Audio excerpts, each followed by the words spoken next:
এমন একটা দামি কিতাব,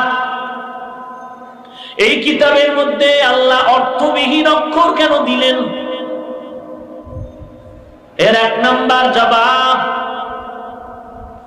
রাহমাতুল লিল আলামিনের যুগে বেঈমান মুশরিকদের রাসূলের উপরে আনিত অভিযোগের দাঁত ভাঙ্গা জবাব দিলেন অক্ষর দিয়া। কারণ ওই সময় রাহমাতুল লিল আলামিন আল্লাহর কোরআন তেলাওয়াত করতেন আর বলতেন, হাযা কালামু রাব্বি, এটাই আমার আল্লাহর কালাম, এটাই তো আমার মালিকের কালাম।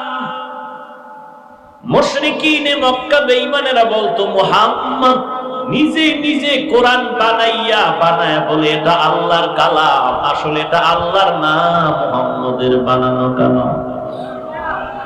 আরো আস্তে করে বলেন, কি